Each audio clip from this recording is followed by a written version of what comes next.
pensez sans doute que la royauté, à travers l'histoire, était synonyme de vie de rêve. Palais doré, drap de soie, pouvoir illimité. Mais demain, si vous vous réveillez en tant que femme dans le harem du sultan ottoman, vous auriez 99 chances sur 100 de ne jamais atteindre votre 30e anniversaire. Car à l'intérieur de ces murs de palais dorés, 400 femmes vivaient dans une prison drapée de soie, où vos règles mensuelles pouvaient vous faire étrangler.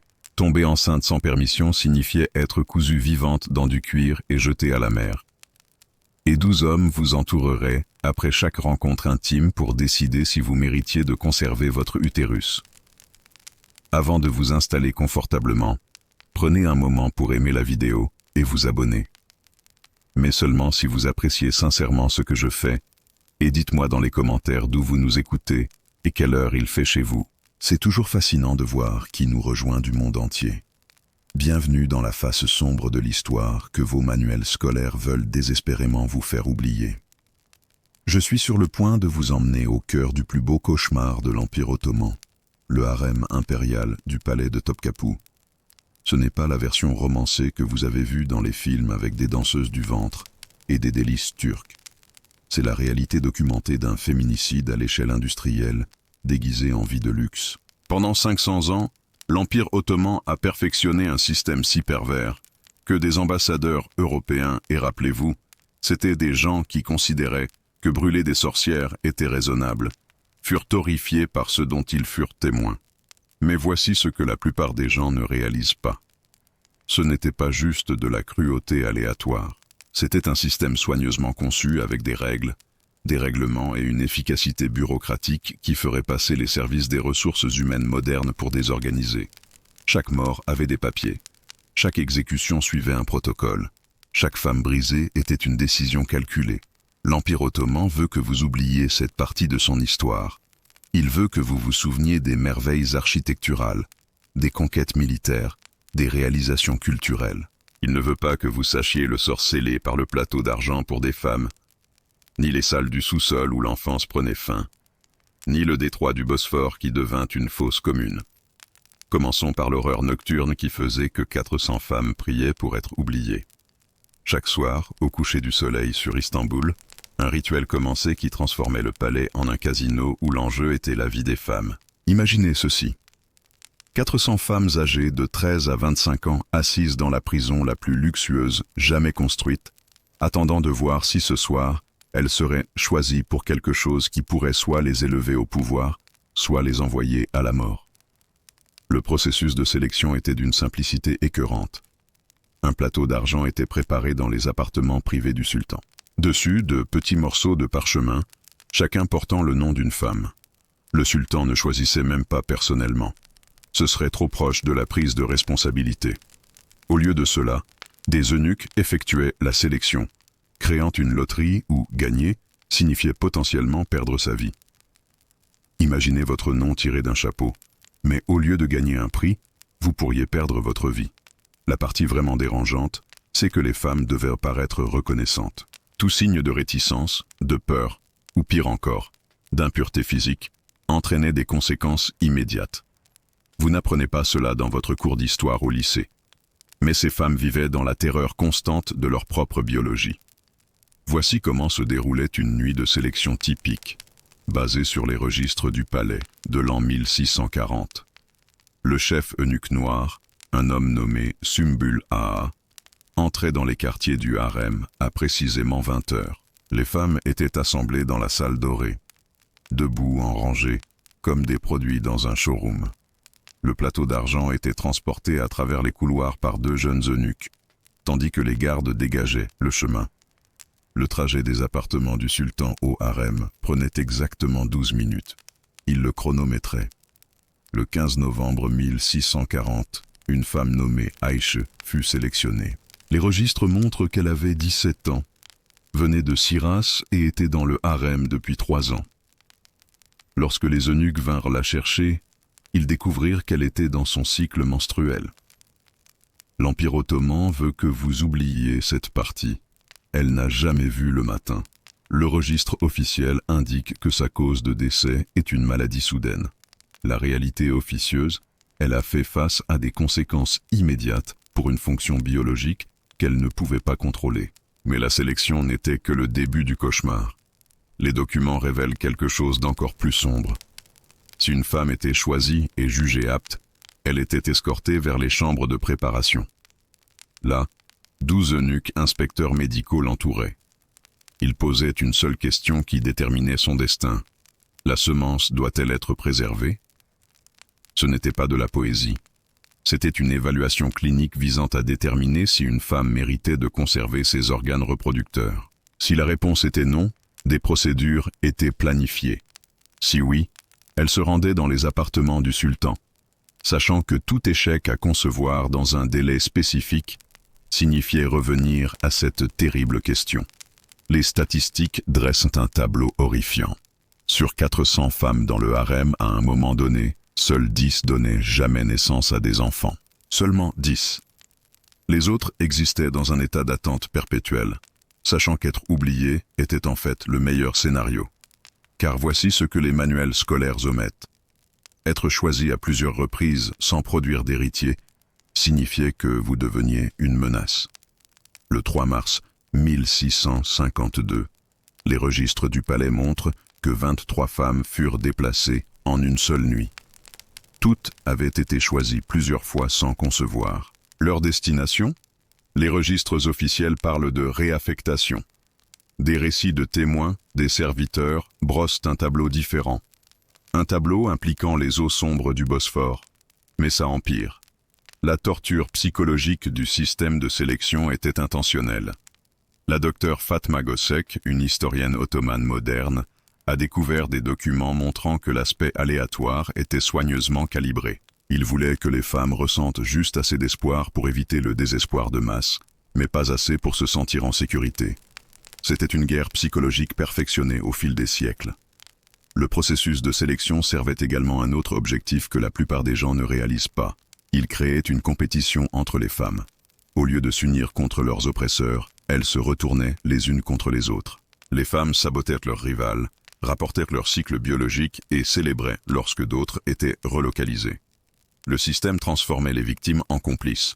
Un ambassadeur français, Jean-Baptiste Tavernier, écrivit en 1675 « Les femmes du sérail vivent dans une telle peur du plateau d'argent que beaucoup ont recours à des potions qui nuisent à leur capacité à enfanter, préférant une stérilité certaine à l'incertitude de la sélection. » Pensez-y, les femmes détruisaient de manière permanente leur corps pour éviter la possibilité d'être choisies. Voici ce que les manuels scolaires omettent sur l'économie derrière cette horreur. Chaque femme dans le harem représentait un investissement significatif. Elles étaient achetées, entraînées, vêtues et nourries. L'Empire ottoman dépensait l'équivalent de 2 millions de dollars en argent d'aujourd'hui annuellement juste pour leur entretien. Mais il considérait que cela en valait la peine, car le système servait à plusieurs fins. Assurer des lignées pures, prévenir les alliances politiques par le mariage et maintenir un contrôle absolu sur la succession.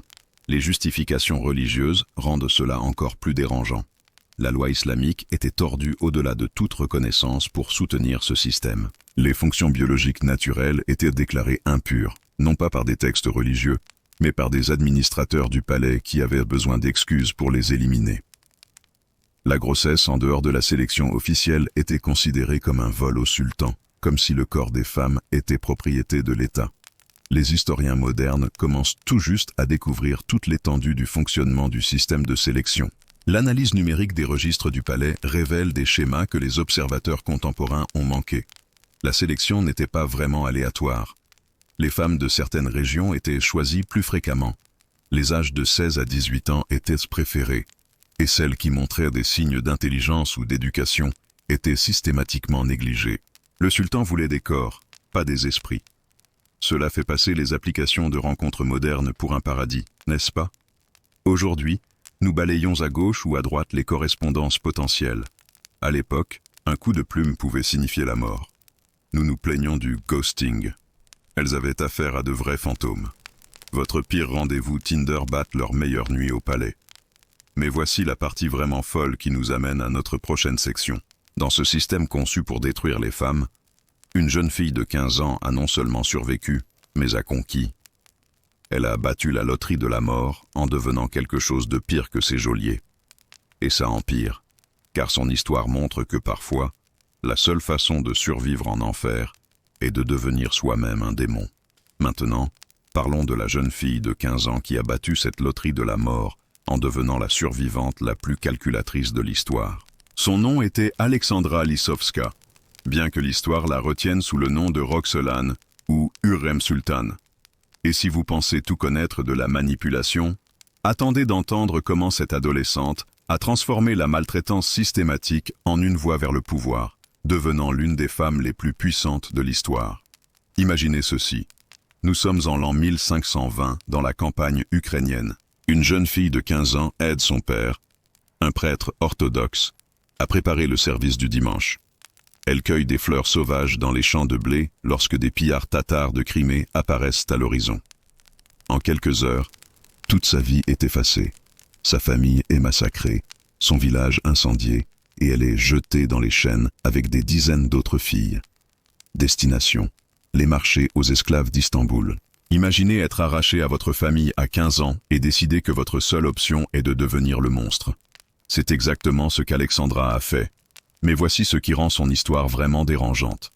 Elle ne s'est pas contentée de s'adapter au système qui l'avait asservie. Elle l'a maîtrisé, manipulé et l'a finalement fait servir ses propres fins, laissant derrière elle une traînée de corps.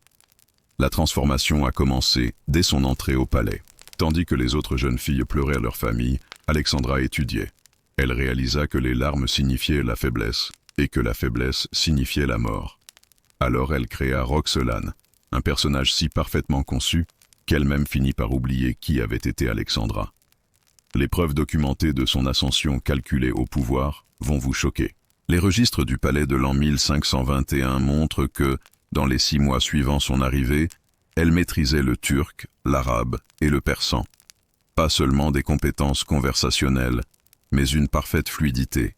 D'autres femmes du harem ont rapporté l'avoir vue pratiquer jusqu'à ce que sa bouche saigne, répétant des phrases encore et encore jusqu'à ce que son accent disparaisse. Elle comprit que la langue n'était pas seulement une communication, c'était un camouflage. Mais le langage n'était que sa première arme. La partie la plus vraiment dérangeante fut la façon dont elle étudia le sultan Soliman comme s'il était une énigme à résoudre. Elle mémorisa ses routines, ses préférences, ses humeurs. Quand il aimait la poésie, elle devenait poète. Quand il montrait un intérêt pour la politique, elle développa des opinions qui complétaient parfaitement les siennes. Elle ne le reflétait pas seulement. Elle devint son complément intellectuel. Voici ce que les manuels scolaires omettent sur ces tactiques. Roxolane a été la pionnière des techniques de manipulation psychologique qui ne seraient pas formellement étudiées avant 400 ans. Elle utilisait ce que les psychologues modernes appellent le renforcement intermittent. Parfois chaleureuse, parfois distante, toujours imprévisible. Elle rendit Soliman accro à l'idée de la comprendre. En l'an 1524, elle réalisa sa première manipulation majeure.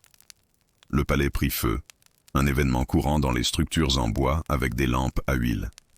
Tandis que tout le monde s'enfuyait en panique, Roxolane resta derrière, risquant sa vie pour sauver le manuscrit de poésie préféré de Soliman. Sauf que voici ce que la plupart des gens ne réalisent pas. L'analyse médico-légale des schémas d'incendie suggère qu'il a commencé dans un débarras auquel seule Roxolane avait accès. Elle créa la crise pour devenir l'héroïne. Le coup de force matrimonial de l'an 1534 révèle son véritable génie. Pendant 500 ans, les sultans ottomans ne se sont jamais mariés.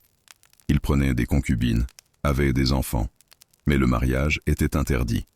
Ils créaient des complications légales pour la succession. Roxolane changea cela. Elle convainquit Soliman que leur amour transcendait la tradition. Les historiens modernes ont retrouvé ces lettres de cette période, véritables leçons de manipulation. Chaque mot calculé, chaque émotion précisément calibrée pour pousser Soliman à briser un demi-millénaire de précédent. Mais c'est là que l'histoire prend une tournure vraiment sombre. Une fois mariée, l'instinct de survie de Roxolane se transforma en quelque chose de monstrueux. Elle eut 6 enfants avec Soliman, mais cela ne suffisait pas. L'héritier présomptif, le prince Mustapha, était le fils de Soliman d'une autre femme. Il était populaire, compétent et, de tous les contes, aurait fait un excellent sultan. Il devait disparaître. L'assassinat prit 3 ans à être orchestré. Roxolane n'utilisa ni poison ni assassin. trop évident. Au lieu de cela, elle planta des graines de doute. Elle fit répandre des rumeurs sur les ambitions de Mustapha. Elle falsifia des lettres suggérant une rébellion. Elle arrangea que Soliman entende accidentellement des conversations sur le pouvoir croissant de Mustapha. Chaque élément de preuve était niable, chaque murmure introuvable. En l'an 1553, Soliman ordonna d'étrangler son propre fils. Roxelane regarda derrière un paravent le prince le plus prometteur de l'Empire ottoman être assassiné sur la base de fausses accusations qu'elle avait fabriquées. Des témoins ont rapporté qu'elle ne montra aucune émotion. Elle était devenue exactement ce que le système exigeait, une survivante sans conscience. Sa poésie de cette période révèle la véritable horreur de sa transformation. En surface, ce sont de beaux poèmes d'amour à Soliman, mais en les analysant maintenant, sachant ce que nous savons, ils se lisent comme une guerre psychologique. Un vers se traduit par « Mon sultan, seule lumière de ma vie. Sans toi, tout n'est que nuit sans fin. Ta sagesse voit ce que les autres ne peuvent voir. Ta justice coule comme la mer sans fin. » Elle a écrit ceci la semaine après l'avoir manipulé pour qu'il tue son fils. Chaque ligne conçue pour renforcer sa décision, pour peindre sa paranoïa comme de la sagesse, sa cruauté comme de la justice. Elle avait appris la leçon ultime du harem. L'amour n'était qu'une autre arme. Mais l'aspect le plus dérangeant de l'histoire de Roxelane n'est pas ce qu'elle a fait, mais pourquoi elle a dû le faire. Dans le système ottoman, il n'y avait pas de plan de retraite pour les concubines vieillissantes. Une fois ses enfants devenus grands, une fois l'intérêt de Soliman diminué, elle aurait été éliminée comme les milliers de femmes avant elle. Ces actions monstrueuses étaient des réponses rationnelles à un système irrationnel. Des documents découverts en 2018 montrent qu'elle entretenait un réseau de plus de 150 informateurs dans tout le palais. Elle connaissait chaque complot, chaque murmure, chaque menace potentielle à la succession de ses enfants. Elle transforma la culture de la trahison du harem en son service de renseignement personnel. L'opprimé devint l'oppresseur. Mais pouvons-nous vraiment la blâmer? Les historiens modernes luttent avec l'héritage de Roxelane. La docteure Leslie Pierce, qui a écrit sa biographie définitive, la qualifie d'icône féministe enveloppée dans un curriculum vitae de criminels de guerre. Elle a brisé les barrières de genre en devenant une conseillère politique, une mécène architecturale et une correspondante diplomatique. Elle a également directement causé la mort d'au moins 40 personnes, y compris des enfants qui menaçaient ses fils. Aujourd'hui, nous appelons cela le syndrome de Stockholm, mais elle appelait ça un mardi. Chaque matin, elle se réveillait à côté de l'homme qui la possédait dans le palais qui l'emprisonnait, portant des bijoux payés par le commerce des esclaves, et elle souriait. Elle lui écrivait des poèmes d'amour. Elle lui donnait des enfants, tout en orchestrant des meurtres de l'autre main. Le prix de la survie dans des systèmes impossibles est souvent votre âme, et Roxelane a payé en totalité. Elle mourut en 1558, la seule femme de l'histoire ottomane à être enterrée dans un tombeau adjacent à celui d'un sultan. Elle avait vaincu le système en devenant pire que le système. De fille de prêtre ukrainien à esclave, puis à sultane et à tueuse, le traumatisme avait forgé l'ultime survivante. Sa dernière lettre à Soliman, écrite sur son lit de mort, pourrait être le document le plus effrayant de l'histoire ottomane. « Mon sultan, je pars préparer le paradis pour ton arrivée. Chaque décision que j'ai prise était pour notre dynastie. L'histoire se souviendra de notre amour. Qu'ils oublient le reste. » Elle savait exactement ce qu'elle avait fait. Et elle ne ressentait aucun remords. Parce que dans un palais où 397 femmes sur 400 sont mortes oubliées, elle avait choisi de vivre comme un monstre plutôt que de mourir comme une victime. La partie vraiment dérangeante, compte tenu des mêmes circonstances, combien d'entre nous feraient le même choix? Mais Roxelane était l'exception. La plupart des femmes ont connu un destin différent. Elles ne pouvaient pas se frayer un chemin vers le pouvoir par la manipulation ni vers la sécurité par le meurtre. Pour elle, le palais avait d'autres plans, des méthodes d'élimination si civilisées qu'elles feraient passer la torture médiévale pour honnête. C'est ici que le palais ottoman s'est transformé en une usine à meurtre créatif. Et j'utilise le mot « créatif » parce que ce n'étaient pas les exécutions historiques habituelles. Pas de décapitation publique ni de pendaison ici. Les Ottomans avaient un problème. Ils devaient tuer des femmes régulièrement. Mais la loi islamique interdisait de verser le sang royal et les sensibilités religieuses exigeaient des morts propres. Alors ils ont innové. Ils ont transformé le meurtre en une forme d'art, où la toile était la souffrance humaine, et la peinture était la soie et l'eau de mer. Laissez-moi vous dépeindre un féminicide institutionnalisé si raffiné qu'il avait des manuels d'instruction pour les employés. Le palais employait des étrangleurs professionnels. C'était leur titre de poste réel. Les bostances, les jardiniers. Sauf qu'au lieu de tailler des roses, ils taillaient le jardin humain du sultan. Ces hommes étaient choisis pour leur discrétion, formés à l'anatomie et s'exerçaient sur des animaux jusqu'à pouvoir accomplir leurs tâches en moins de 30 secondes. Vos fonctions corporelles naturelles pouvaient signer votre arrêt de mort. Imaginez vivre chaque jour en sachant qu'un processus biologique que vous ne pouviez pas contrôler pourrait déclencher votre exécution. L'étranglement par la soie n'était pas une torture aléatoire. Il était spécifiquement choisi car il ne laissait aucune marque, ne versait aucun sang et pouvait être exécuté rapidement et discrètement. La mort propre, pour la femme impure. Les bostans utilisaient une technique spécifique transmise de génération en génération. Un cordon de soie de 3 pieds, torsadé 7 fois pour plus de solidité. Un homme tenait les épaules de la victime, un autre accomplissait l'acte. Le processus entier était si standardisé qu'il y avait un contrôle qualité. S'il prenait plus de 45 secondes, l'exécuteur était puni pour avoir causé une souffrance inutile. Pensez-y. Ils avaient des évaluations de performance pour le meurtre.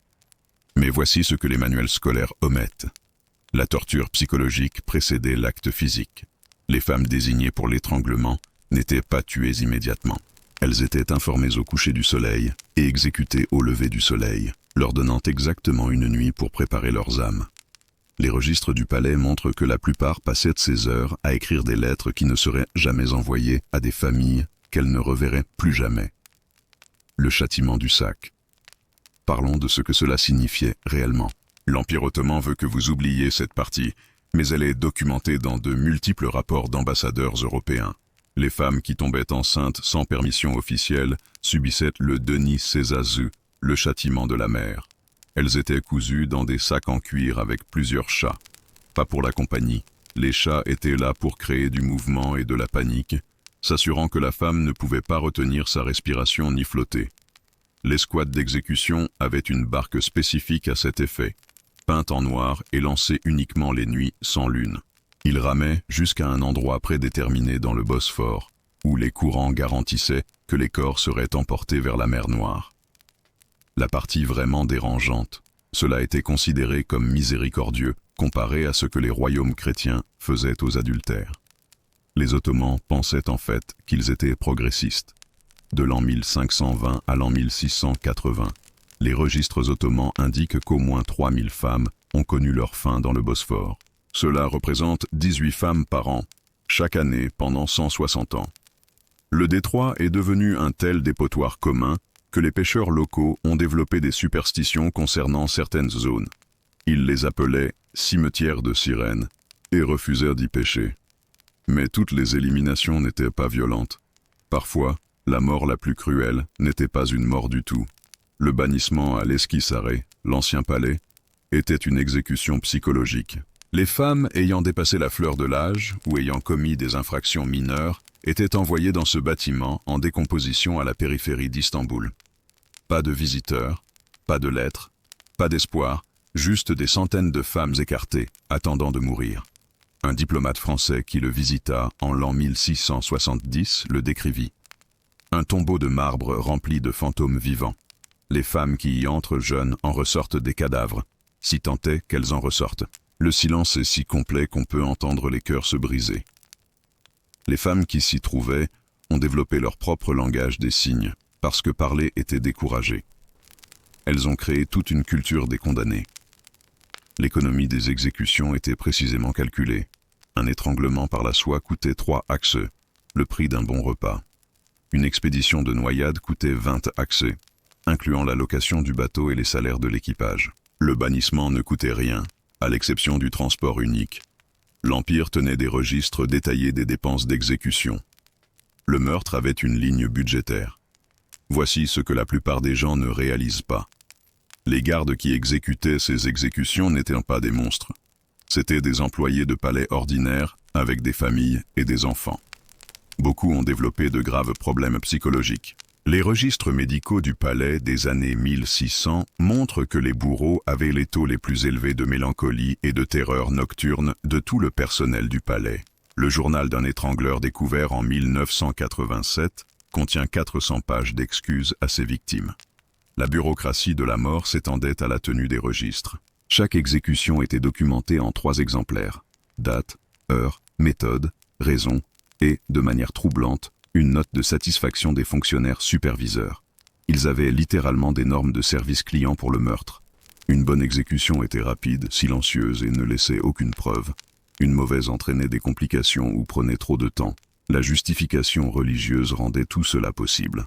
Les clercs du palais émettaient des fatwas déclarant que les femmes qui perturbaient l'harmonie du harem propageaient la corruption et que leur élimination n'était pas seulement permise, mais nécessaire. Ils citaient les Écritures, tout en autorisant le meurtre, transformant les textes sacrés en ordre d'exécution. La gymnastique mentale requise pour concilier la miséricorde avec le meurtre a créé toute une sous-catégorie théologique.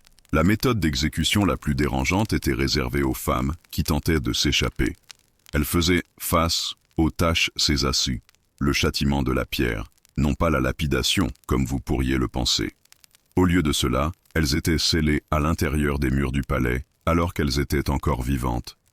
Des archéologues rénovant le palais de Topkapi en 2010 ont découvert des restes humains à l'intérieur de plusieurs murs, confirmant ce qui avait longtemps été une rumeur. Ces femmes étaient littéralement effacées de l'existence, devenant une partie de la structure qui les emprisonnait. Cela fait passer les exécutions européennes médiévales pour miséricordieuses, n'est-ce pas? Au moins, celles-ci étaient des spectacles publics avec un sens tordu de la justice. C'étaient des effacements privés, des disparitions à l'échelle industrielle qui ne laissaient ni martyrs, ni histoire, ni avertissement pour les autres, juste des lits vides et de nouvelles arrivantes pour les remplir. La logique perverse du meurtre humain atteignit son apogée avec le développement des protocoles d'empoisonnement. Pour les femmes de statut supérieur, celles qui avaient eu des enfants ou détenaient des titres, l'étranglement était considéré comme trop dégradant. Au lieu de cela, elles recevaient du sorbet. Oui, un sorbet spécial. Il avait le goût d'amande et agissait en quelques heures. Le palais employait un chef empoisonneur qui entretenait un jardin de plantes toxiques et testait de nouvelles formules sur des criminels condamnés. Mais le palais ne consommait pas seulement des femmes, il dévorait aussi des enfants. Et si vous pensiez que le système du harem était horrible, attendez d'entendre parler du Devshirme, le système de collecte d'enfants qui ferait passer la traite d'êtres humains, moderne pour amateurs. Parce qu'au moins les trafiquants d'aujourd'hui essaient de cacher leurs crimes. Les Ottomans en ont fait une politique d'État officielle. Si vous pensiez que les femmes étaient mal loties, attendez d'entendre ce qui arrivait aux garçons de 12 ans. L'Empire ottoman n'attendait pas que les esclaves viennent à lui. Il avait un système de collecte si efficace qu'Amazon en serait jaloux. Il s'appelait le Devshirme, ce qui se traduit littéralement par collecte ou rassemblement. Cela semble inoffensif, n'est-ce pas? Comme s'il collectait des impôts ou un tribut. Sauf que le tribut était des enfants et l'impôt était payé en vies humaines. Tous les 3 à 7 ans, les fonctionnaires ottomans se répandaient dans leurs territoires chrétiens. Grèce, Serbie, Bulgarie, Bosnie, Albanie. Leur mission, acheter des garçons comme s'ils sélectionnaient du bétail. Et je n'utilise pas de métaphore. Ils avaient littéralement des spécifications. Exigences de taille, examen dentaire, test d'intelligence. L'Empire ottoman avait des normes de contrôle qualité pour l'enlèvement d'enfants. Imaginez des fonctionnaires du gouvernement venant évaluer votre fils comme du bétail. La scène se déroulait de la même manière dans chaque village. Les soldats ottomans encerclèrent le village à l'aube. Le Devshirmen, l'officier de collecte, s'installait sur la place du village. Tous les garçons chrétiens âgés de 8 à 18 ans devaient se présenter. Les garçons musulmans étaient exemptés, ce qui créait une incitation perverse pour les familles à se convertir, bien que cela fût souvent également interdit. Le processus de sélection était minutieux et terrifiant. Les garçons étaient dénudés en public, examinés pour des défauts physiques, testés pour l'intelligence et la force. L'officier vérifiait les dents comme s'il achetait des chevaux, mesurait les tailles, évaluait le tonus musculaire. Les parents regardaient leurs enfants être évalués comme de la viande, sachant que la sélection signifiait ne plus jamais les revoir. Voici ce que les manuels scolaires omettent. les quotas.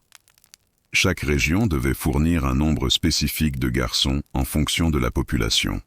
S'ils ne trouvaient pas suffisamment de candidats appropriés, les normes étaient abaissées. Les mauvaises années, ils prenaient des garçons aussi jeunes que 6 ans ou aussi âgés que 20 ans. La seule exigence absolue, ils devaient être chrétiens. L'Empire avait besoin d'enfants sans lien avec la loi islamique qui pourrait les protéger. Les garçons sélectionnés étaient marqués, littéralement. Ils recevaient un tatouage ou une marque spéciale qui les identifiait comme Devshirm.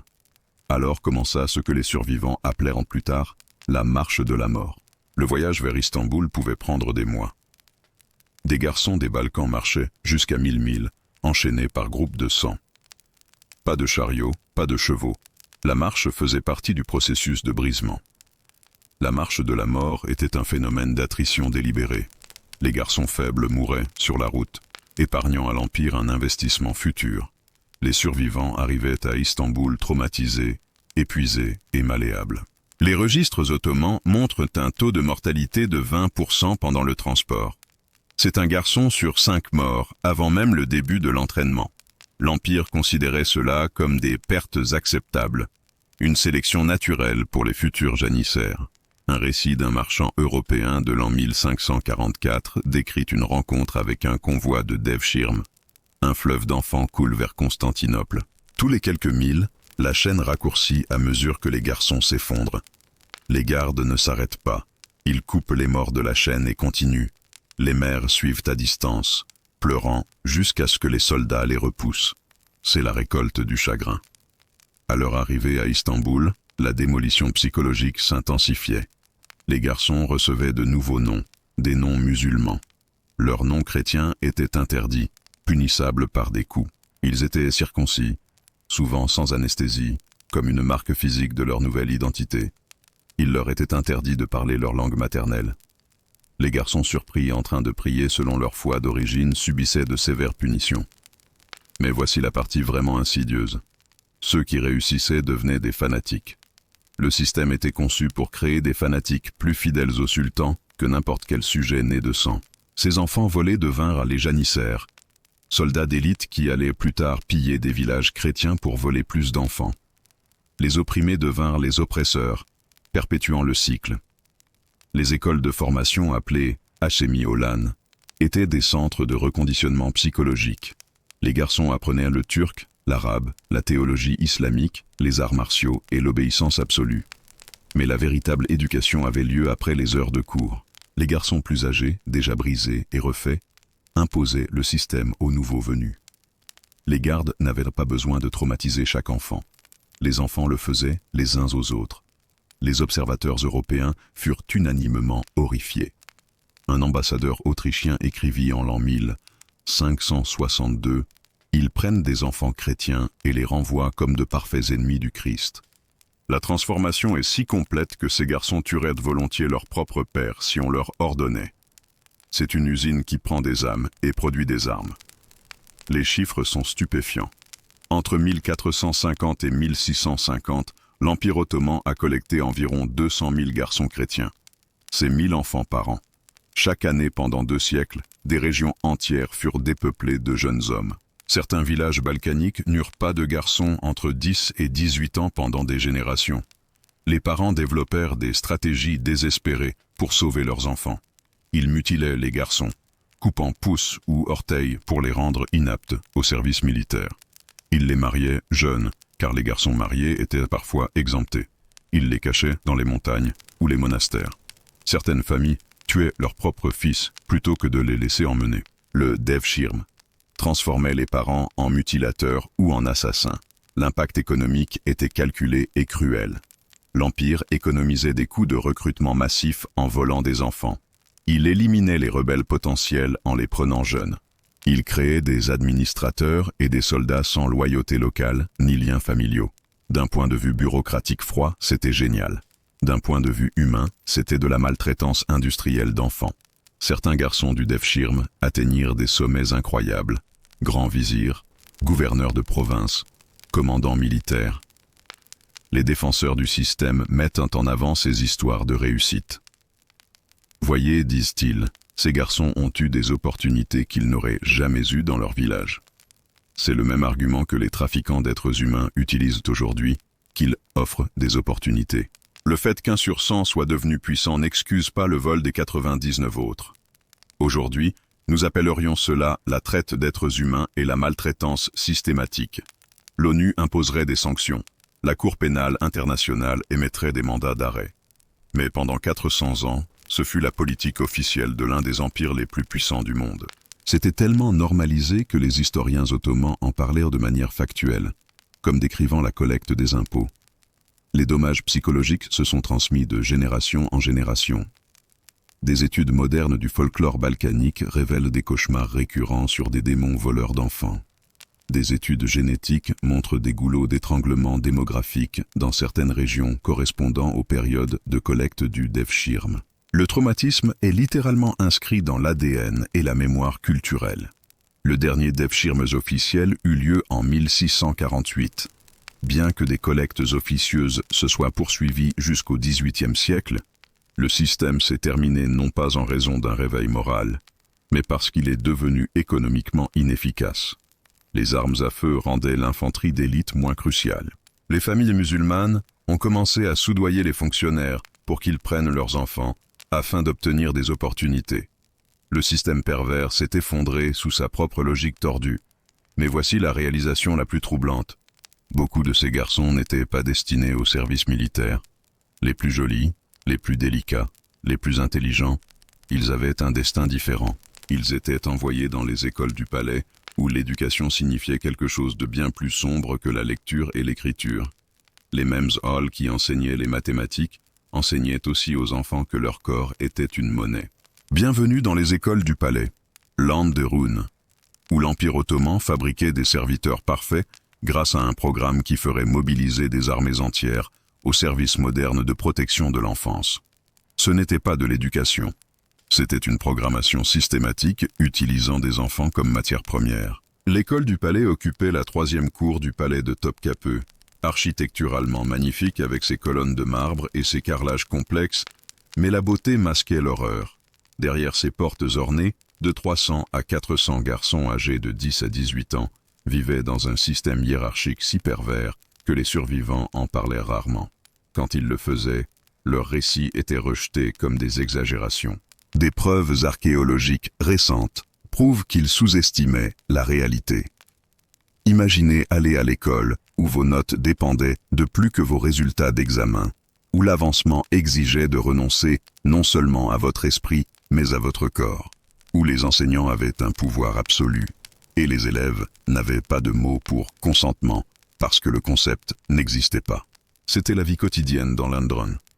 Le programme officiel semblait impressionnant. Langue, mathématiques, théologie islamique, musique, calligraphie, arts martiaux. Les garçons apprenaient à parler plusieurs langues couramment, à résoudre des équations complexes, à composer de la poésie et à se battre avec diverses armes. Sur le papier, c'était l'une des institutions éducatives les plus avancées du monde. En pratique, c'était une usine de dressage. Voici ce que les manuels scolaires omettent. Le programme nocturne.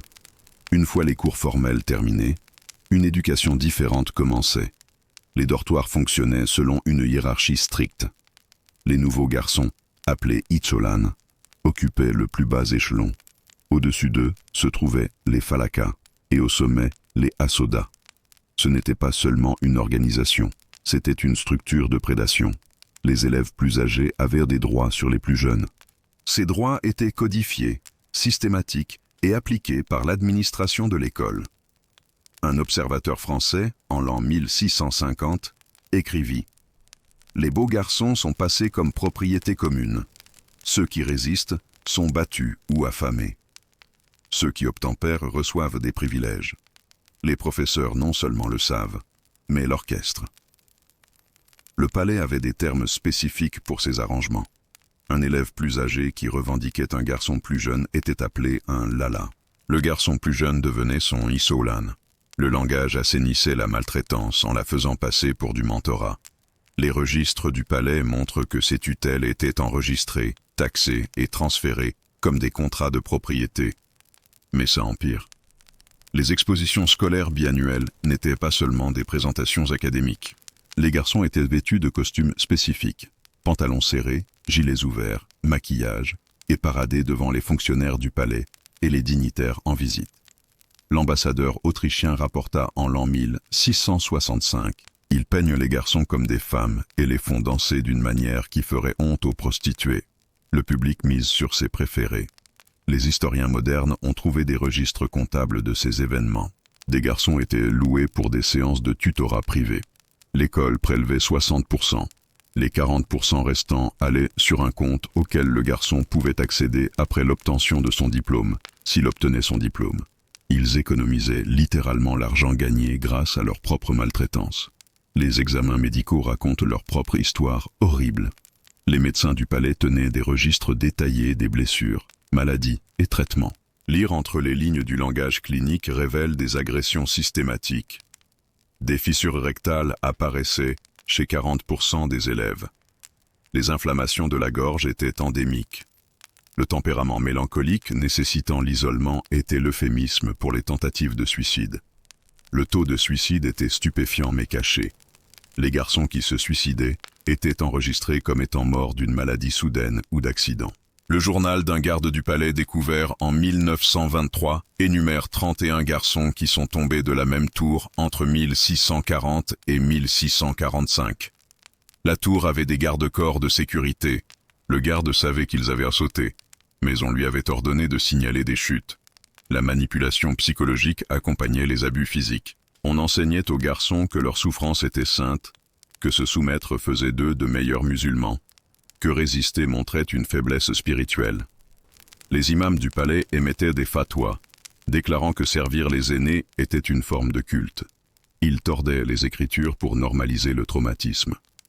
Les rares qui tentèrent de s'échapper subissaient des punitions créatives, conçues pour briser les esprits, sans endommager des biens précieux. Le traitement du marbre impliquait de rester nu sur du marbre froid pendant des heures. La chambre du silence était un isolement cellulaire avec privation sensorielle. La salle de la mémoire était une fosse où les garçons étaient abaissés et laissés dans l'obscurité, nourris juste assez pour survivre. Les visiteurs européens étaient constamment horrifiés, mais aussi complices. L'ambassadeur vénitien écrivit en 1670 « Les choses dont j'ai été témoin à l'école du palais seraient considérées comme démoniaques en terre chrétienne. Pourtant, mes propres compatriotes enchérissent le plus haut pour une soirée de divertissement. Ils condamnaient le système tout en y participant. Les diplômés de ce système se répartissaient en 3 catégories. Certains devenaient janissaires ou administrateurs, canalisant leur traumatisme vers une loyauté fanatique. D'autres devenaient eunuques de palais, physiquement altérés pour servir dans le harem. Le 3e groupe, les brisés, étaient discrètement éliminés lorsqu'ils devenaient trop endommagés pour fonctionner. Voici ce que la plupart des gens ne réalisent pas. Ce système a créé les administrateurs les plus efficaces de l'Empire ottoman. Grands vizirs, commandants militaires, gouverneurs provinciaux. Beaucoup étaient des produits des écoles du palais. Leur traumatisme partagé créait un lien incassable. Ils se protégeaient mutuellement et protégeaient le système qui les avait façonnés. Les méthodes de formation étaient si efficaces que d'autres puissances ont tenté de les reproduire. Les Perses, séfévides, ont créé des écoles similaires. Les Moghols indiens ont importé des éducateurs ottomans. Le système s'est répandu parce qu'il fonctionnait. Si l'on définit « fonctionner » comme créer des serviteurs absolument loyaux, complètement brisés. Le récit d'un survivant, écrit en 1701 après s'être échappé à Venise, offre un aperçu rare. Ils ont pris mon nom, ma foi, mon innocence. Ils m'ont donné le savoir, le pouvoir et des cauchemars qui durent toute une vie. Je parle 7 langues, mais je crie dans ma langue maternelle. Je commande des milliers d'hommes, mais je ne peux pas ordonner au souvenir de s'arrêter. Cela fait paraître les plaintes éducatives modernes triviales, n'est-ce pas? Nous nous inquiétons des tests standardisés et des charges de devoirs. Eux s'inquiétaient de survivre jusqu'au matin. Nous débattons des uniformes scolaires. Eux étaient habillés pour une vente aux enchères. Nous nous plaignons des professeurs ennuyeux. Eux faisaient face à des prédateurs avec des plans de cours. L'école du palais a finalement fermé en 1909 pendant la révolution des jeunes Turcs. Le bâtiment est toujours debout, faisant maintenant partie du musée du palais de Topkapi.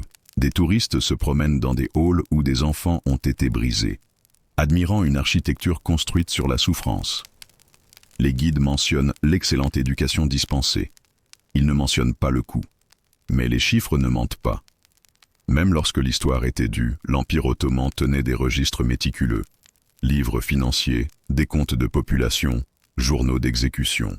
Lorsque les historiens ont finalement eu accès à ces archives dans les années 1960, ce qu'ils ont découvert a remis en question toute notion romancée de la vie au harem.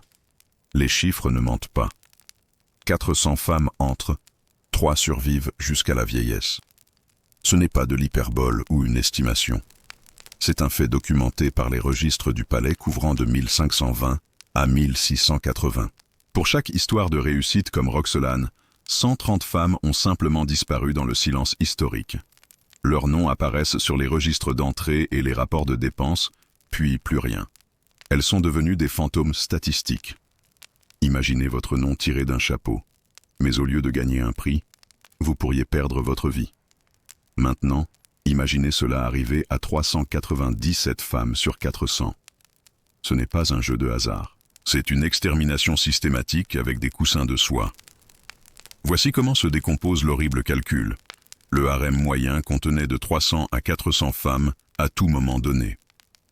La durée moyenne de résidence était de 4,7 ans. Non pas parce que les femmes étaient libérées ou mariées, mais parce qu'elles mouraient ou disparaissaient. Le taux de rotation était si élevé que le palais avait des quotas de recrutement. Ils avaient besoin de 80 à 100 nouvelles femmes annuellement, juste pour maintenir les effectifs. La démographie par âge raconte sa propre histoire. L'âge d'entrée moyen était de 14 à 16 ans. L'âge médian dans le harem était de 19 ans. À 25 ans, les femmes étaient considérées comme matures.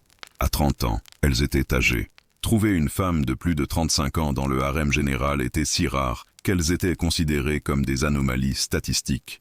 Où sont-elles toutes allées? Les registres de dépenses du palais fournissent des indices. Le budget pour les relocalisations s'élevait en moyenne à 3000 pièces d'or par an. C'est suffisant pour transporter environ 150 femmes.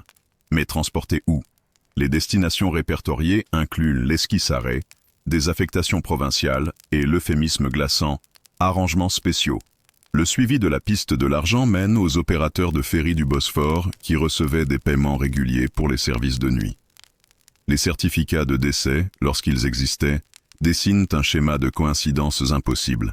Entre 1550 et 1650, les registres du palais montrent que 847 femmes sont mortes de maladies soudaines. 623 sont mortes de mélancolie. 445 sont mortes d'accidents. 234 sont mortes de causes inconnues. 89 sont mortes de complications liées à l'accouchement. Cela représente 2238 décès en un siècle pour une population qui n'a jamais dépassé 400 femmes à aucun moment. Le renouvellement était si complet que toute la population du harem était essentiellement remplacée tous les 5 ans. Mais les non-choisis subissaient un autre type de mort, l'anéantissement psychologique. Sur les 400 femmes du harem, seules 10 à 15 seraient jamais sélectionnées par le sultan. Les autres vivaient dans une attente perpétuelle. Elles étaient nourries, vêtues, éduquées et oubliées. Imaginez passer toute votre jeunesse à vous préparer pour un moment qui n'arrive jamais, dans une prison que vous ne pouvez jamais quitter. L'investissement financier dans ce système de mort était stupéfiant. Chaque femme coûtait environ 50 pièces d'or à l'achat, 20 pièces d'or annuellement pour son entretien, 5 pièces d'or pour sa relocalisation. L'Empire ottoman dépensait environ 40 000 pièces d'or par an pour le harem, l'équivalent de 8 millions de dollars aujourd'hui. Il budgétisait littéralement le meurtre systématique avec des rubriques pour les cordons de soie et les trajets nocturnes en bateau. La visualisation de sabliers humains rend cela clair. Imaginez 400 grains de sable au sommet, de jeunes femmes entrant dans le harem. Le milieu étroit représente les quelques-unes sélectionnées par le sultan. Le fond montre où elles finissent. 3 grains représentant des survivantes, 397 dispersées au vent. Ce sablier se réinitialisait tous les 5 ans pendant 500 ans. Le recoupement des registres du palais avec les registres de décès de la ville révèle des lacunes troublantes. Les femmes qui quittaient le palais apparaissaient rarement dans d'autres documents officiels. Elles ne figuraient pas dans les registres de mariage, les rôles fiscaux ou les certificats de décès ailleurs. Elles cessaient simplement d'exister au sens bureaucratique. L'Empire avait perfectionné l'art de faire disparaître les gens. La traite d'êtres humains modernes pâlit en comparaison lorsque l'on examine l'échelle. Les estimations actuelles suggèrent que 40 millions de personnes sont piégées dans l'esclavage moderne dans le monde. L'Empire ottoman, avec une fraction de la population actuelle, a traité environ 200 000 femmes via le système du harem sur 500 ans. Ajusté à la population, cela équivaudrait à 10 millions aujourd'hui. Les dossiers médicaux sont tout aussi accablants. Les médecins du palais ont documenté une malnutrition généralisée malgré une nourriture abondante, des niveaux épidémiques d'hystérie et de mélancolie, des taux anormalement élevés d'accidents et de maladies soudaines, des taux de grossesse bien inférieurs aux normes biologiques. L'efficacité du remplacement raconte sa propre histoire. Lorsque la peste frappa Istanbul en 1625, tuant 60 femmes du harem en une semaine, le palais avait entièrement réapprovisionné les effectifs en moins de 2 mois. Ils avèrent des chaînes d'approvisionnement pour les êtres humains plus efficaces que leur logistique militaire. Les marchés aux esclaves, de la Circassie au Soudan, avèrent des commandes permanentes. Une anomalie statistique mérite une attention particulière. Sous le règne du sultan Ibrahim, les décès au harem ont grimpé de 300%. Ces goûts particuliers exigeaient des femmes plus grandes, de sorte que des centaines de résidentes inaptes furent éliminées pour faire de la place. La bureaucratie de la mort s'est intensifiée sans hésitation. Ils ont triplé le budget de relocalisation et augmenté la fréquence du service de bateau. Le traumatisme générationnel devient visible dans les statistiques de fertilité. Les femmes qui ont survécu pour devenir des sultanes valides ont eu en moyenne 2,3 enfants, bien en dessous de la norme biologique pour l'époque. Même celles qui ont gagné la loterie du harem portaient des dommages physiques et psychologiques qui affectèrent la reproduction. Le système brisait littéralement le corps des femmes. Mais voici la statistique la plus glaçante. Le taux de normalisation. Les nouvelles arrivantes montraient des signes de grave détresse pendant une moyenne de 6 mois. Après cela, elles s'adaptaient. Elles cessaient de tenter de s'échapper. Elles cessaient de pleurer. Elles acceptaient leur destin. Le palais avait calculé exactement combien de temps il fallait pour briser un esprit humain et avait construit ses programmes de formation autour de cela. Les économistes modernes, étudiant les registres ottomans, ont calculé le retour sur investissement de l'oppression. Chaque femme générait une valeur économique moyenne de 200 pièces d'or par le travail, le divertissement et le potentiel reproductif. Elle coûtait 75 pièces d'or au total. C'est un retour sur investissement de 166%. L'Empire profitait du féminicide systématique. L'horreur du meurtre bureaucratisé devient claire lorsque l'on voit les formulaires. De véritables documents gouvernementaux avec des cases à cocher pour les méthodes d'élimination, des évaluations d'efficacité pour les bourreaux, des allocations budgétaires pour l'enlèvement des corps. Ils avaient transformé le meurtre en paperasse, la souffrance en feuille de calcul. Mais comment ce cauchemar de 500 ans a-t-il finalement pris fin? Il a fallu l'effondrement d'une civilisation entière pour arrêter cette horreur systématique. Et même alors, le système s'est battu pour survivre, ses défenseurs utilisant tous les outils, de la religion à l'économie, pour justifier l'injustifiable. L'Empire ottoman n'a pas volontairement abandonné son système de traite d'êtres humains vieux de 500 ans. Il a été démantelé à mesure que l'Empire s'effondrait. Et même alors, les défenseurs se sont battus avec acharnement pour préserver leur privilège de posséder, d'abuser et d'assassiner des femmes. Le début de la fin est venu avec les réformes du Tanzimat en 1839. Le sultan Abdülmecid Ier, sous la pression des puissances européennes et des réformistes internes, a promulgué le Hatti Sharif de Gulan, l'édit impérial du Jardin des Roses. Cela sonne poétique, n'est-ce pas? Sauf que ce jardin de roses était fertilisé avec les os de milliers de femmes et que les roses avaient des épines de résistance. Imaginez être arraché à votre famille à 15 ans et décider que votre seule option est de devenir le monstre. Maintenant, imaginez que vous êtes un fonctionnaire du palais qui a passé 40 ans à profiter de ce système. Les réformes menaçaient tout. Votre revenu, votre statut, votre accès à des humains jetables. Ces hommes ne se sont pas tus. La résistance fut immédiate et violente. Les eunuques du palais ont organisé ce que les historiens appellent aujourd'hui la révolte du harem de 1840. Ils ont répandu des rumeurs selon lesquelles mettre fin à l'esclavage mettrait en colère Allah. Ils ont soudoyé des religieux pour qu'ils émettent des fatwas déclarant la réforme pécheresse. Ils ont accidentellement étranglé 3 fonctionnaires réformistes. Le message était clair. Le changement signifiait la guerre. Mais voici ce que la plupart des gens ne réalisent pas. La résistance la plus forte venait de l'intérieur même du harem. Beaucoup de femmes âgées, en particulier la valide sultan et les khalfas expérimentés, ont combattu la réforme. Elles avaient survécu en devenant partie intégrante du système. La liberté menaçait leur pouvoir. Le syndrome de Stockholm était devenu une culture institutionnelle. Les tentatives de réforme révèlent à quel point l'horreur était enracinée. Le décret d'abolition de l'esclavage de 1854 exemptait spécifiquement le harem impérial. La Constitution de 1876 garantissait les droits de l'homme, à l'exception des femmes du palais. Chaque pas en avant comprenait des exceptions pour la collection humaine du sultan. C'était comme essayer de mettre fin à l'esclavage tout en conservant la plantation.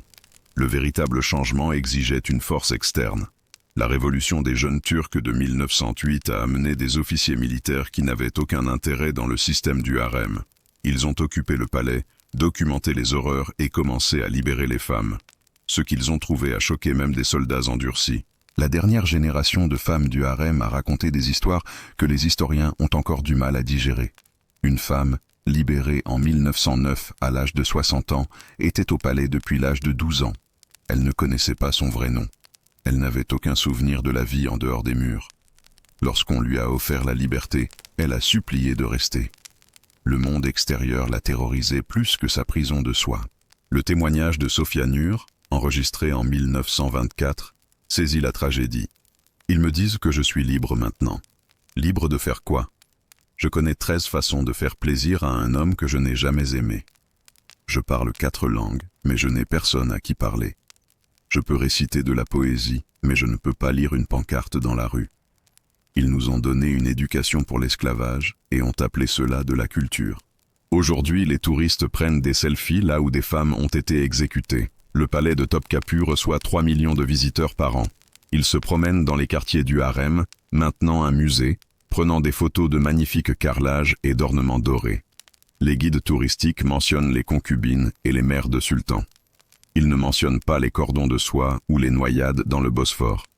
La boutique de souvenirs vend des bijoux à thème ottoman et du parfum Harem Nights. Les supports marketing décrivent le monde mystérieux de belles femmes vivant dans le luxe. Le mot « esclavage » n'apparaît nulle part. Le meurtre systématique est réduit à une note de bas de page sur des règles strictes. L'histoire a été aseptisée pour la consommation touristique. Voici ce que les manuels scolaires omettent sur la transformation du palais. Lorsqu'il est devenu un musée en 1924, les travailleurs ont découvert des pièces cachées derrière de faux murs. Ils ont trouvé des restes humains sous des sols en marbre. Ils ont trouvé des ossements.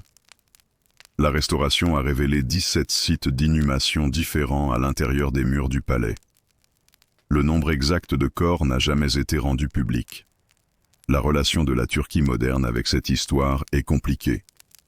Les manuels scolaires mentionnent le harem comme faisant partie de la culture ottomane, mais se concentrent sur l'architecture et l'administration. Le coût humain est minimisé ou ignoré. Lorsque les historiennes féministes soulèvent ces problèmes, elles sont accusées d'attaquer le patrimoine turc. L'Empire est peut-être parti, mais ses défenseurs restent. La romantisation dans les médias aggrave la situation. Chaque année apporte de nouvelles séries télévisées et films dépeignant la vie au harem, comme une romance exotique. Le siècle magnifique, le drame historique le plus populaire de Turquie, a transformé Roxelane en une histoire d'amour. Il montre de la soie et des bijoux, pas des étranglements et des sacs. Il dramatise l'intrigue du palais, pas le féminicide systématique. Des preuves archéologiques continuent de faire surface, refusant de laisser l'histoire enfouie. En 2010, une construction près de Topkapi a mis au jour une fosse commune. L'analyse médico-légale a montré que 90% des corps étaient des femmes âgées de 15 à 25 ans. Beaucoup montraient des signes de violence. La construction a été discrètement déplacée. Les os ont été réinhumés sans fanfare. Le passé a littéralement été de nouveau étouffé. Les historiens modernes font face à une bataille difficile. La docteure Madeleine Zilfi, qui a écrit Women and Slavery in the Late Ottoman Empire, a reçu des menaces de mort. La docteure Leslie Pierce a été accusée de propager de la propagande occidentale. Les conférences universitaires sur l'esclavage ottoman sont contestées. La vérité est traitée comme une attaque, mais les preuves sont accablantes. La numérisation des archives ottomanes a révélé des documents auxquels les chercheurs n'avaient pas accès auparavant. Chaque année apporte de nouvelles preuves d'horreur systématique. Reçus de vente d'êtres humains, ordre d'exécution pour les femmes enceintes, allocation budgétaire pour les services d'élimination des corps. La bureaucratie de la mort a laissé trop de paperasse pour se cacher. La leçon est perçue différemment dans notre monde moderne. Chaque photo de mariage au palais de Topkapi est prise sur des ossements. Chaque touriste se délectant de l'architecture ottomane traverse une scène de crime.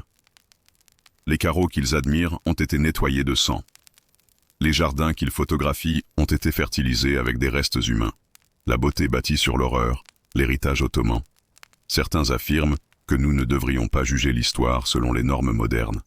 Ils disent que l'esclavage était normal à l'époque, que chaque empire a fait des choses terribles. Cette déviation ignore l'échelle et la systématisation. Les Ottomans ne se sont pas contentés de posséder des esclaves, ils ont industrialisé l'élimination humaine. Ils n'ont pas seulement abusé des femmes, ils ont bureaucratisé le féminicide. Le système du harem offre des avertissements pour aujourd'hui. Il montre comment les abus sont normalisés lorsqu'ils sont enveloppés de traditions. Comment la brutalité est justifiée par la religion. Comment les intérêts économiques l'emportent sur les droits de l'homme. Comment des personnes éduquées peuvent administrer l'atrocité. Comment les victimes peuvent devenir complices pour survivre. Alors, qu'est-ce que ce cauchemar de 500 ans nous enseigne?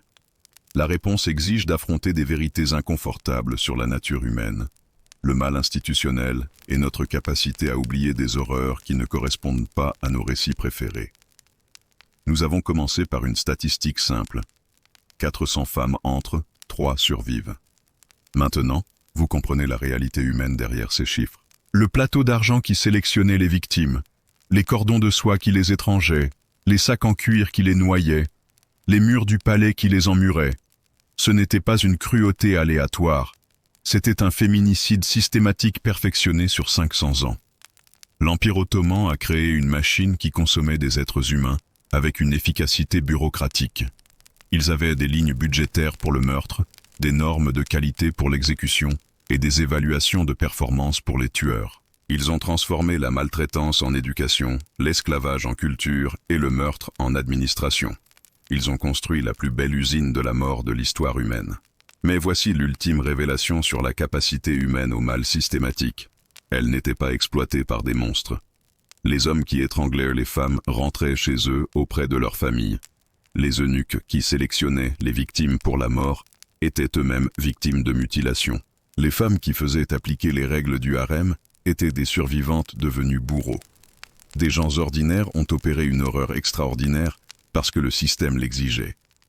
Le luxe et l'horreur n'étaient pas séparés, ils étaient liés. La même soie qui fabriquait de beaux vêtements devenait des nœuds coulants. Le même marbre qui créait des merveilles architecturales cachait des corps.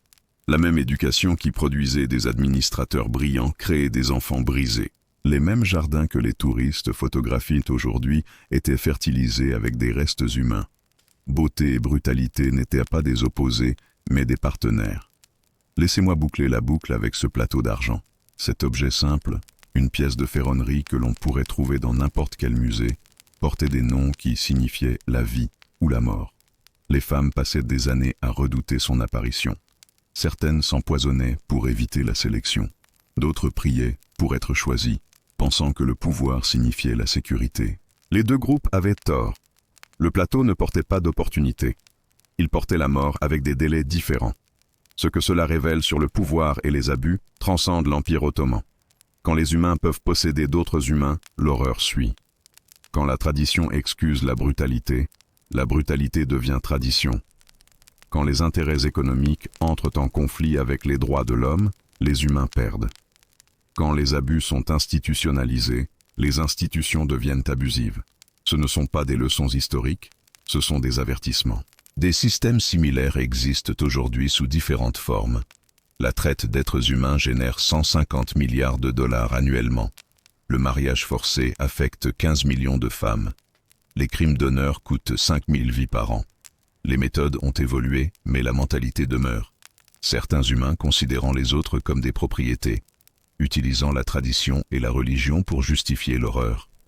L'importance de se souvenir avec précision ne peut être sous-estimée. Lorsque nous romançons le passé, nous rendons le présent possible. Chaque bouteille de parfum, Harem Nights, déshonore des milliers de femmes assassinées.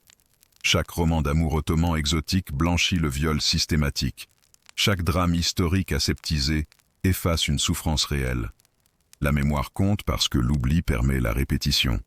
La capacité de la nature humaine à la normalisation devrait nous terrifier. Le palais ottoman a fonctionné pendant 500 ans. Des millions de personnes y ont participé, achetant, vendant, gardant, tuant. Ce n'était pas caché. Des ambassadeurs étrangers ont rédigé des rapports. Des voyageurs ont décrit des horreurs. Pourtant, cela a continué parce que les humains peuvent normaliser n'importe quoi, étant donné suffisamment de temps et de justification. Parlons un instant de gratitude. Ce soir, vous irez vous coucher sans craindre un plateau d'argent. Vos fonctions biologiques naturelles ne déclencheront pas d'exécution. Vos enfants ne seront pas collectés par des fonctionnaires du gouvernement. Votre nom n'apparaît dans aucun inventaire humain. Ces libertés, qui semblent fondamentales, ont été refusées à des millions de personnes tout au long de l'histoire et le sont encore à des millions aujourd'hui. Mais la gratitude doit alimenter la vigilance. Le système du harem ottoman n'est pas apparu du jour au lendemain. Il a évolué par de petits compromis, des normalisations progressives et une désensibilisation systématique. Chaque génération a hérité de conditions légèrement pires jusqu'à ce que l'horreur devienne patrimoine. C'est ainsi que fonctionne toujours la maltraitance systématique, progressivement, avec des justifications qui semblent raisonnables. Les droits humains modernes existent parce que des gens ont combattu des systèmes comme celui-ci. Chaque protection de la Déclaration universelle des droits de l'homme aborde une horreur historique. L'article 4 interdit l'esclavage à cause de systèmes comme le Devshirme. L'article 5 interdit la torture à cause de la brutalité normalisée. L'article 16 protège les droits du mariage à cause du concubinage forcé. Nos droits sont écrits dans le sang des victimes de l'histoire. Votre liberté personnelle n'est pas garantie. Elle est gardée et elle exige votre participation. Lorsque vous voyez la dignité humaine violée, souvenez-vous des femmes du harem qui n'avaient pas de voix. Lorsque la tradition excuse les abus, souvenez-vous comment les fonctionnaires ottomans justifiaient le meurtre par la religion. Lorsque les arguments économiques l'emportent sur les droits de l'homme, souvenez-vous des lignes budgétaires pour l'étranglement par la soie. Le cauchemar de 500 ans du harem ottoman n'a pas pris fin par un réveil moral, mais par un effondrement civilisationnel. Il a fallu la destruction de l'Empire pour libérer ses victimes. C'est la dernière leçon glaçante. Les systèmes d'abus les moins enracinés se réforment rarement d'eux-mêmes. Ils doivent être démantelés, leurs défenseurs vaincus, leurs justifications exposées. Chaque fois que nous oublions les horreurs de l'histoire, nous nous rapprochons de leur répétition. L'Empire ottoman a disparu, mais la mentalité qui a créé le système du harem persiste. Partout où les humains sont transformés en marchandises, partout où la tradition excuse les abus, partout où le pouvoir opère sans responsabilité, le palais des cauchemars a été démoli. Mais ces plans demeurent dans la nature humaine. Alors, je vous laisse avec cette pensée. Vous savez maintenant ce que 99% des gens ignorent sur l'une des institutions les plus romancées de l'histoire. Vous comprenez l'horreur systématique derrière la soie et le marbre. Vous avez vu comment des gens ordinaires peuvent opérer un mal extraordinaire lorsque les systèmes l'exigent. La question est, que ferez-vous de cette connaissance? Serez-vous un autre touriste prenant des selfies sur des sites d'horreur historiques? Consommerez-vous des versions romancées de véritables atrocités? Ou vous souviendrez-vous des 397 femmes qui ont disparu pour chaque 3 qui ont survécu? Reconnaîtrez-vous les systèmes d'abus modernes, cachés derrière la tradition et l'économie? Parlerez-vous quand d'autres préfèrent le silence? Les femmes du harem ottoman ne peuvent pas parler pour elles-mêmes. Les enfants du Devshirme n'ont laissé aucun mémoire. Les victimes de l'élimination systématique n'ont pas de tombes à visiter, mais leur souffrance résonne à travers l'histoire, nous avertissant que civilisation et barbarie peuvent coexister, que la beauté peut masquer l'horreur, que les humains peuvent normaliser n'importe quelle atrocité, étant donné suffisamment de temps et de justification. Si cela vous a dérangé, tant mieux. Si cela vous a mis en colère, c'est encore mieux. Si cela vous a rendu reconnaissant pour votre liberté, c'est le mieux. Parce que l'oubli permet la répétition, mais le souvenir permet la prévention. Le palais des cauchemars ottomans est maintenant un musée. Gardons-le ainsi. Dans le passé, étudié, mais jamais répété. Mémorisé, mais jamais romancé. Abonnez-vous si vous voulez plus d'histoires cachées qui remettent en question ce que vous pensiez savoir. Commentez ci-dessous quelle romance historique, selon vous, cache une horreur systématique. Partagez cela avec quelqu'un qui a besoin de savoir que la beauté de l'histoire a souvent eu un coup horrible. La semaine prochaine, nous examinerons les atrocités cachées d'un autre empire.